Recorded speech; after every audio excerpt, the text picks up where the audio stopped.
You are listening to From Sobriety to Recovery with Jesse Mogul. Welcome to the show.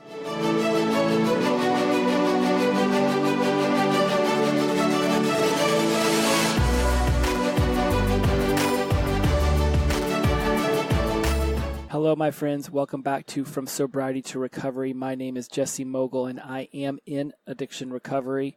It is a pleasure and an honor to have you back for the next half hour as we go over this week's topic of shame, anxiety, and negative feelings in general. But really, this is going to be a conversation about shame. And I almost throw all those other words around it because shame is such a difficult conversation to have with oneself.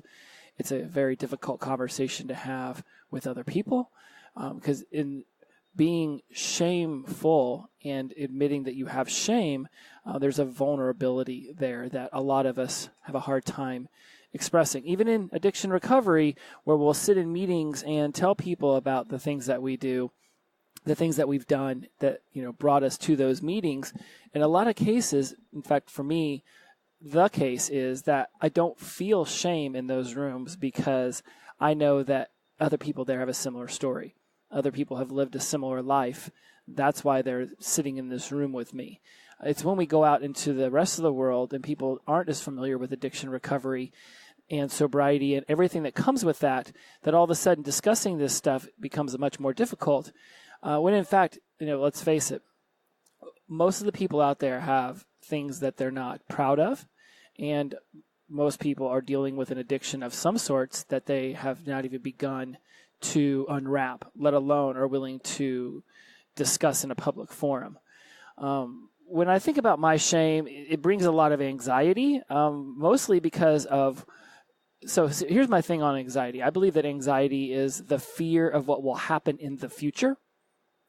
It's also a fear of your actions from the past coming back to haunt you in the future, right? So if you didn't study for a test, and then the anxiety you're going to have going into that test will be that you're not going to do well. When you're done, you still have anxiety because until you get that grade, it's your actions from the past coming back to haunt you in the future. I didn't study, so now I'm going to have to pay for it later.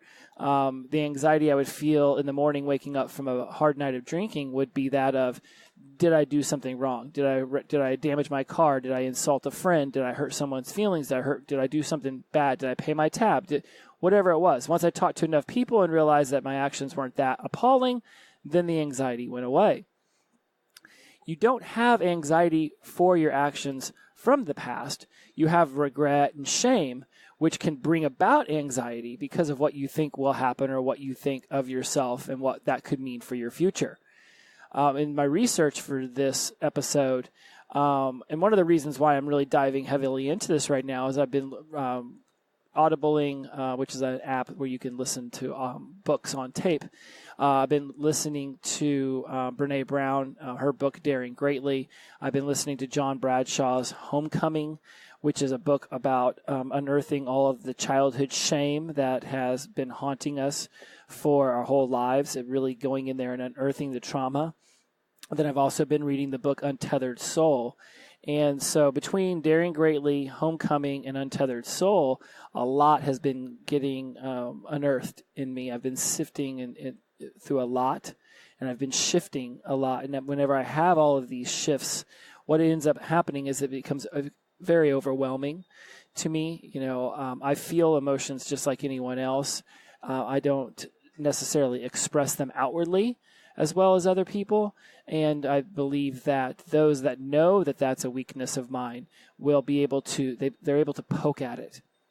I'm sure you have these experiences in your life where people who, whether they're really close to you or not, if they've just had an opportunity to learn more about you, maybe they've seen some things on social media. For me, they could easily listen to the podcast. It's not too hard to figure out what some of my trigger points are when you listen to the show enough, and then you can start throwing out words like integrity and gratitude, and when you have that opportunity to do so, that can trigger things within me, and that's fine. I'm great with the triggering within me because that just tells me that there's something that I haven't worked on enough, that I need to work on more, and I love inner work. It's just that when I go through these inner working opportunities, it can be uncomfortable. And we all know what that uncomfort can be like, whether it's talking to our sponsor, it's going to refuge or AA meetings, whatever it might be. We've talked about my triad of gratitude, humility, and integrity, and I really put a lot of effort into making sure that I'm operating within those worlds as often as possible. I'm not perfect. I don't ever expect to be perfect because I know that I'm human. So whenever I have these moments, that's whenever I get to dive in and say, okay, what is it exactly that I'm feeling? What is it that I've done? See, one thing we all know by now is that we are responsible for our own actions and only our own actions. Maturity, and this is stuff that I've read and things that I've begun to really put together in my sobriety and my addiction recovery, is that maturity comes from accepting responsibility for our actions. It also comes from realizing that I am not responsible for someone else's reaction, response, or actions. If they put themselves in a position that allows them to be influenced by my actions, I have done that, right? Whatever I do, I can influence somebody else's reaction or response or actions. I can certainly influence that. If somebody says, do I look good in this pair of jeans? And you say, no, you're a hideous monster, right? You're the ugliest person I've ever met. Why on earth would you be wearing those jeans? Their response back could be of laughter. They could think that you're joking. They could realize you're joking. Or their response back could be of anger because you've triggered something in them that they hear a bit of truth, even if what you were was joking. Or their response could just be anger because they realized you were being serious and you just called them a hideous, ugly monster. Either way, I'm responsible for what I said back to them, but I only influence their response. They can still choose whether to laugh it off or be angry, right? From my response, from my actions, I need to evaluate what I did, and I need to ask myself these important questions. Why did I do what I did? Right? So in my notes, I have, why did I do it? Okay, and a lot of this is going back to the why, what, how, what, if, because this is the learning styles that I've talked about in the past. Why did I do it? What was the driver behind my actions? How can I behave, act, and respond in a better way next time? And what if a similar situation shows itself? What if a similar situation presents itself in my life? What will I do then? What will my driver then be for the response or the actions that I will go forward with? Now, you can only future pace so far. You don't really know what you'll do when put into a similar situation. You hope that you've learned enough from whatever you've done to know that you want to react differently, right? If you know that when you go into a bar, you start to crave alcohol, it causes you to be mean to people around you because what you really want is to be able to drink, but you realize that you can't, right? Then in the future, you need to say, well, why did you even go into the bar? Well, I wanted to watch sports with my friends. Okay, that's a reasonable enough answer. I go to bars, and it's to watch sports with my friends. What was the driver behind my actions?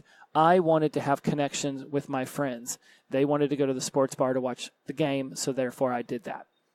How can I behave, act, and respond in a better way next time?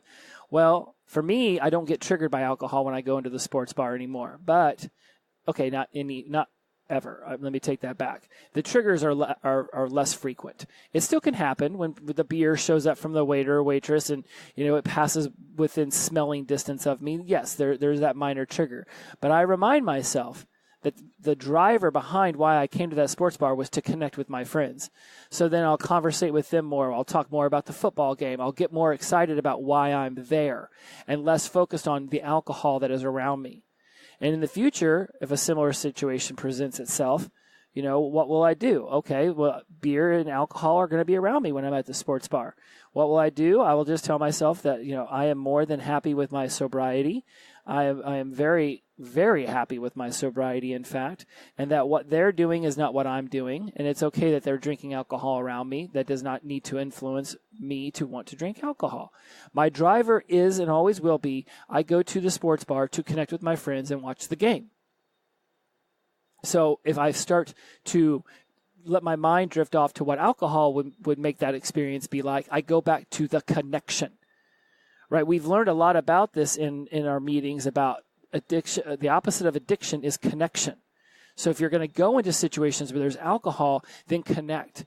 And if people start getting so inebriated that you feel like they can't connect anymore, that's, for me, the sign to leave.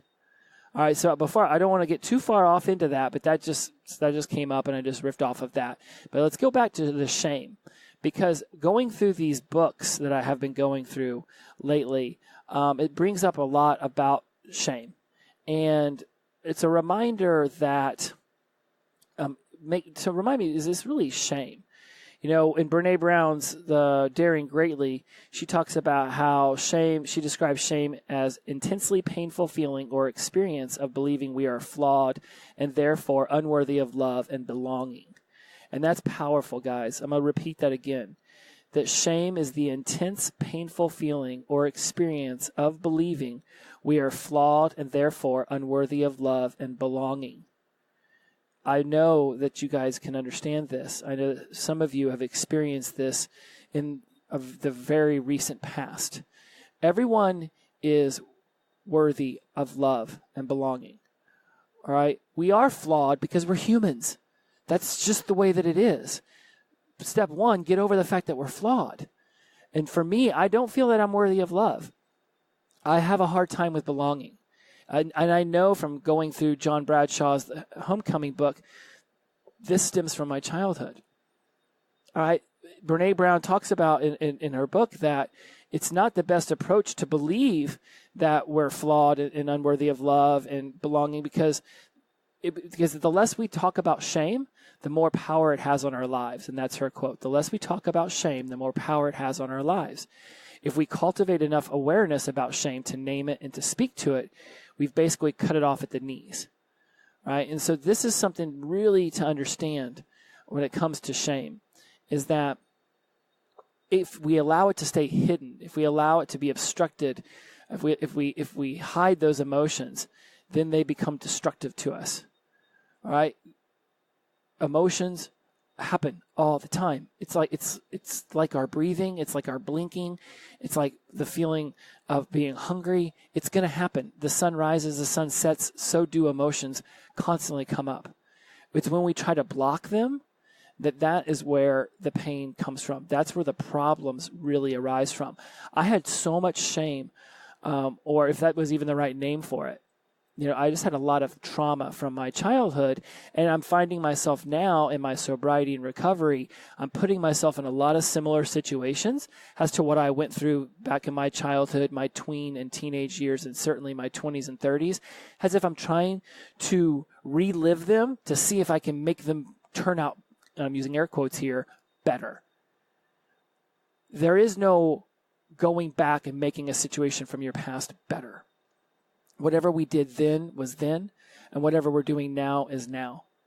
Getting beyond shame is acknowledging it, sharing our experiences with people that trust us, who know that we're not perfect. We're not perfect. But when you find those people that know, trust, and like you, that love you, they'll give you that empathy that you lack with yourself. I am extremely hard on myself. You need to have empathy for yourself.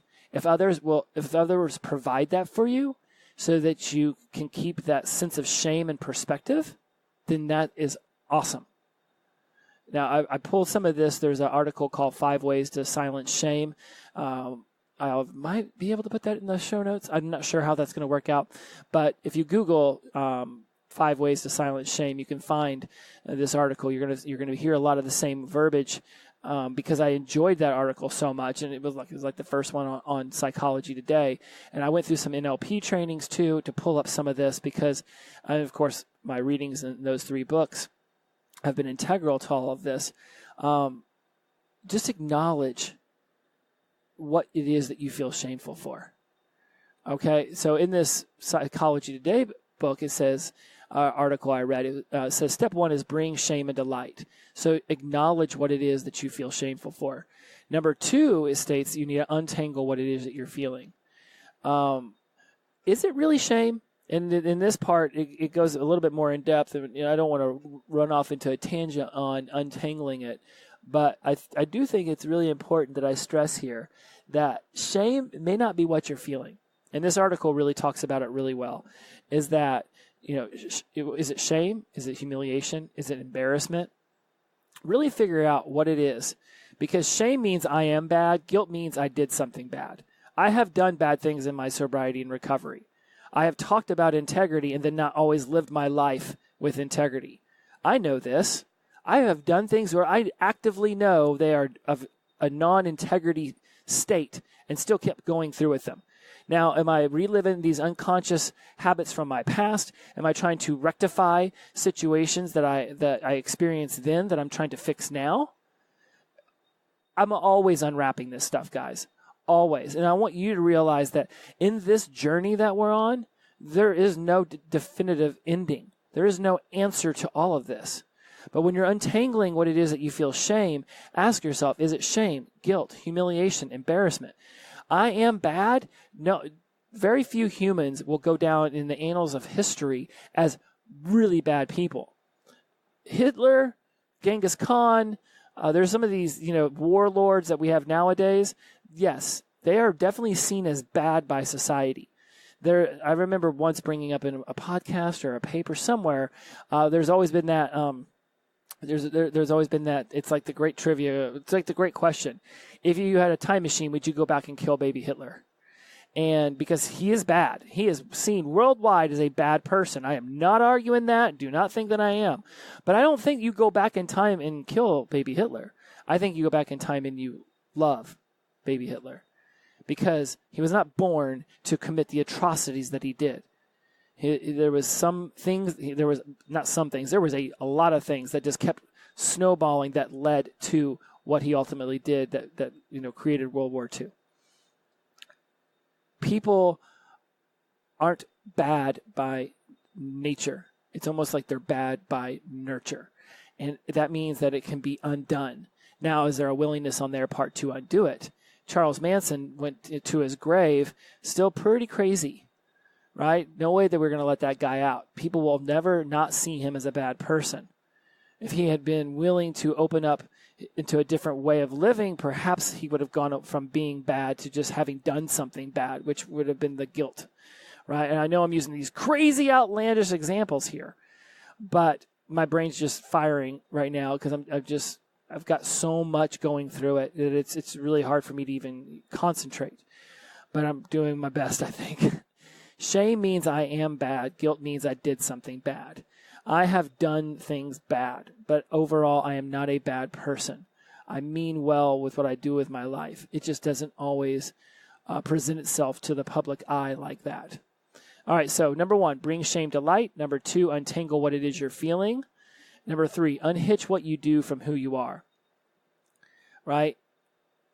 Separating everything that we do from our sense of self-worth, it is wildly important. This article talks about it. Let me see if I can read some of it off for you, because I copied and pasted some of it to my show notes.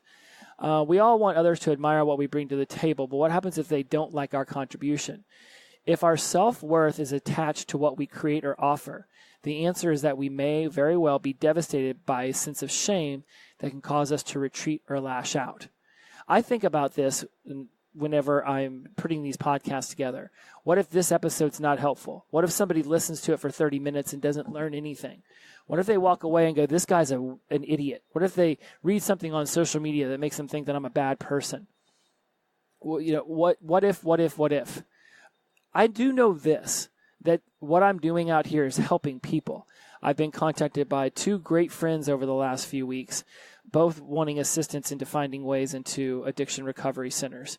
And I didn't by any means going to take credit for what this one woman did, but she contacted me. I gave her some options. I answered her questions. Next thing I know, I no doubt she had tons of support with the people around her, but certainly I kept communicating with her. She's now in an addiction recovery center.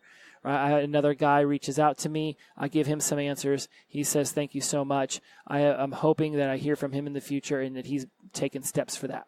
I know that I'm helping people. I know that I'm not an idiot. I'm not wasting my time. But I also know that this is going to fall on deaf ears. I also know that people who've dealt with me in the past may never believe that I've changed and become a better person. I know that people who don't really know me very well but have very limited opportunities to see what I do other than perhaps this show might think of me with less than a shining light because of what they've seen me do. I can't control anything about other people's perception of me. I can only control how I feel about myself, and I work on that. And I really want to stress that to you guys. You cannot control other people's perception of you in your sobriety and recovery journey. You can only control your perception of you. Separate yourself, this sense of self-worth, from what it is that you create. All right? Your whole identity isn't on the line whenever you go off and you make a mistake, any more than your whole identity is on the line whenever you do something great. It's not. Walter Payton is seen as one of the best humanitarians that was in the NFL football game. They've named the Human of the Year in the NFL after Walter Payton. It's called the Walter Payton Award. It's for the player who has donated the most of their time, made a huge impact on their community. At the same time, I remember reading a story about him from his weekend of going into the NFL's Hall of Fame, where he brought his mistress around, and she wanted to be a part of everything, but his wife and his kids were there, and that caused this entire stink. And it was really stressful for him, and he did not have fun that weekend because he was trying to balance his mistress with his wife and his children.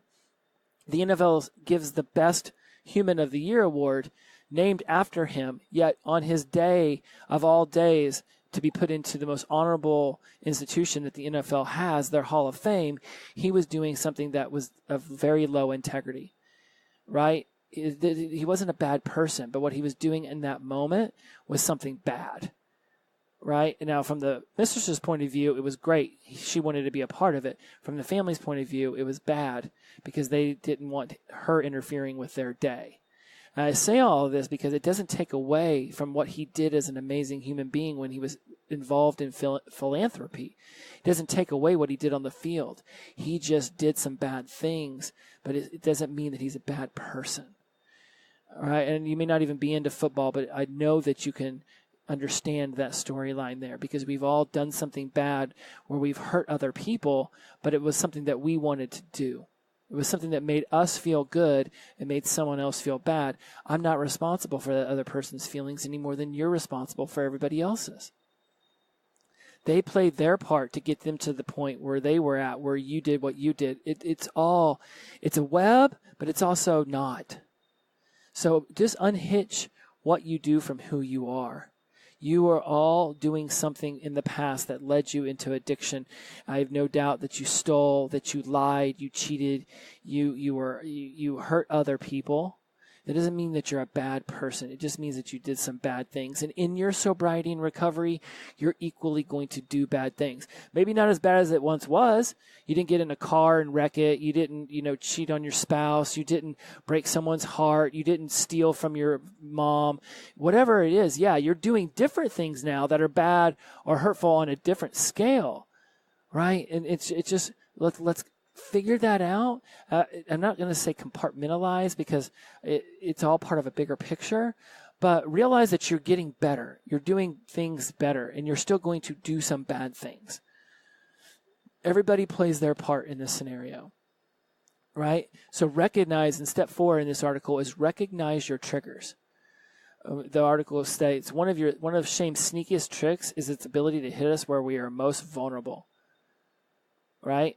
A man who worries that he doesn't measure up as a provider may see his spouse's comment about the neighbor's new car as an attempt to shame him rather than as an innocent observation, right? Anyone who knows me well enough who wants to trigger me isn't going to have a hard time figuring out what those triggers are, whether it's following my Instagram page or whether it's listening to me talk or whether it's certainly seeing me speak, and it's definitely this show. Our insecurities become our default for shame. What is it that triggers you to making you feel shame? Right? We are trigger machines, guys. We live in this world of triggers because that's what got us into addiction, and that's what drove our addiction for so many years.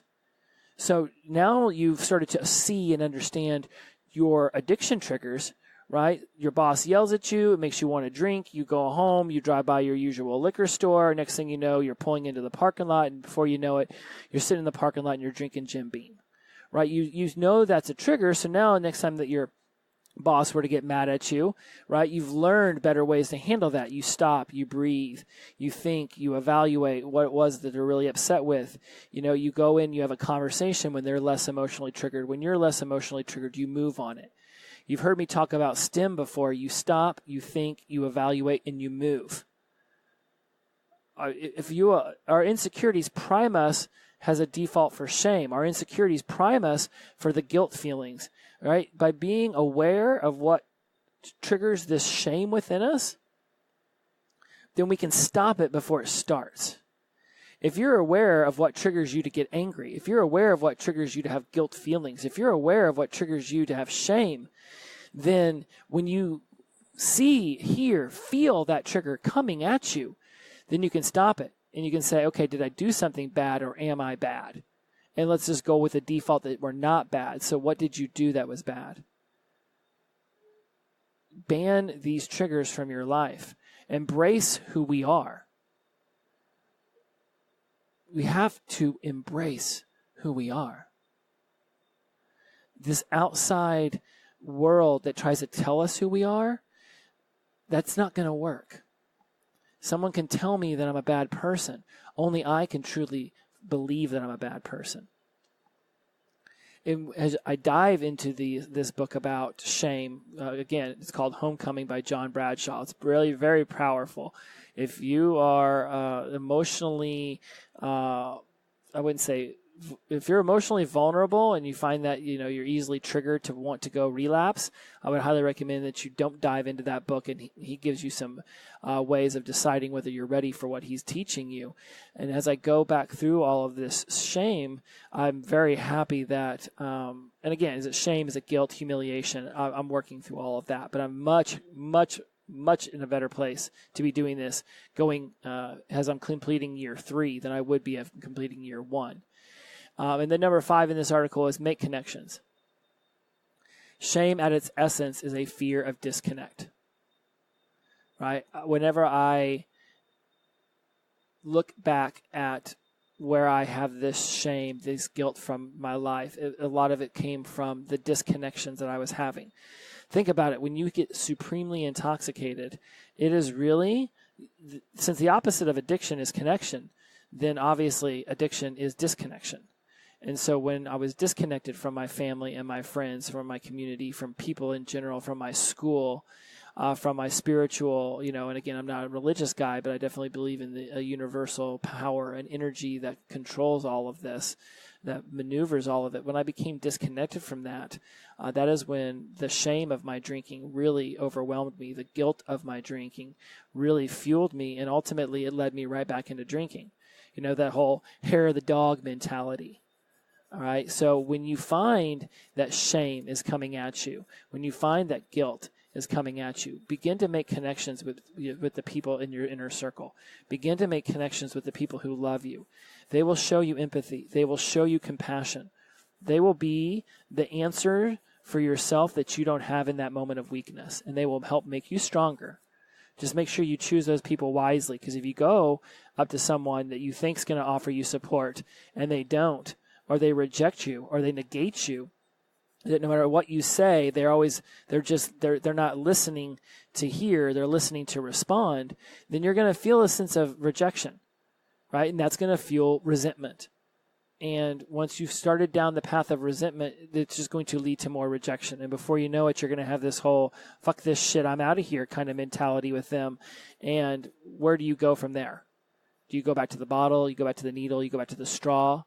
Right? Let's just nip all that in the bud. Let's see what our triggers are and make connections, knowing that triggers us to be vulnerable. That triggers us to open our hearts to love. And that triggers us to actually see ourselves as human. Other humans act like us. We are human. I strive for perfection in my life, and it is ridiculous that I do that. I cannot be perfect. I will make mistakes. I have to release this idea that I am without fault, that I am without judgment, and that I am without mistakes, right? I'm going to judge myself. I'm going to make mistakes. It's being gentle on myself when I do that. And it's understanding that what I'm doing and what I'm going through are things other people have gone through as well. And if I reach out and I make a connection with those kind of people, they're going to be able to help guide me in areas where I am not as experienced. That's why I launched this show. I don't think I know it all. There are days where it is unbearable to be me. Just like there are days when it's unbearable to be you. I'm sure there's somebody with 30 years that's learned something from me, and there's somebody out there with 3 days I could learn something from. It's all a matter of perspective. And so as you go in and you start to feel shame and you feel guilt and you feel jealousy and you feel these negative emotions, just make sure that you're really aware of yourself in all of this. Bring this negative emotion into light. Untangle what it is that you're feeling. Make sure that it really is shame or guilt or jealousy or humiliation or embarrassment. Unhitch what you do from who you are. If we define ourselves by what we do, we have put the power of our happiness in the hands of others. This comes directly from that article. Do not put happiness in the hands of others. Because if you define yourself by what you do, then you're looking for outside recognition on whether what you just did was good or bad. It'd be like if you're on a desert island and you built yourself shelter and there was no one else around there to see it, right? Then you are going to be happy that you built yourself shelter because now you get to stay warm. You might define yourself by, I just built shelter, I'm better. But it's internal. If you were waiting for the outside world to tell you whether the shelter you built was good or not, 10 people could say, well, that's crappy. You made it out of palm fronds. And 10 other people could be like, at least it's not raining on you. So don't define yourself by what other people think about your actions. And then recognize your triggers. This is huge. You've been taught this in your meetings. You've been taught this wherever you've gone to learn how to get into your sobriety and move into addiction recovery. You have learned to recognize your triggers. So recognize them when it comes to these negative emotions. Shame, jealousy, guilt, humiliation. Recognize the triggers. Embarrassment, whatever it might be, these are negative emotions. Recognize your triggers. Be aware of them. And then start to ban them from your life. When you start to feel shame, these negative emotions settling into you, identify the feeling behind it before it can amplify. This is something that Brené Brown has said. When you identify it, and then you start to ask yourself, okay, well, and then the last one on here is make connections. And I think I talked about that enough. I'm over my 30 minutes, so I'm going to wrap up on this, that whenever you have these negative emotions, right, around yourself, realize that you're responsible for your actions. You are not responsible for someone else's reaction, response, or actions. You just aren't. You can influence their actions, but you are not responsible for them. And then evaluate what you did, or because whatever you did something that sparked a negative emotion. If you feel shame, jealousy, guilt, embarrassment, whatever it might be, you did something, right? You didn't, even if it was just laying in your bed on a Sunday and sitting in the dark, right? You're only feeling shame about that or guilt because of what other people might think about you. And then ask yourself, why did you do it? What was the driver behind those actions? How can I behave, act, and respond in a better way next time? And then, what if a similar situation presents itself in the future? What will I do then based off what I've learned from evaluating it now? And what will my driver then be for why I will react, respond, or just act a different way? Please, guys, reach out to me on social media. Let me know what you think about this episode. I'm really diving hard into this. I didn't even get into the 3 different kinds of minds: reasonable, emotional, or wise. I might push that till next week. But really, this is a show where I just see what I feel on any given week, and I bring it to you guys. So who knows what I'll feel next week after another whole week of reading Daring Greatly and The Untethered Soul and Homecoming. So I'll put the name of those books in my show notes. And as always, please treat each other with kindness. Be awesome to one another. Be awesome to yourself. And remember the power of positive energy. Release it and flow. Until next week, much love, y'all. Bye-bye.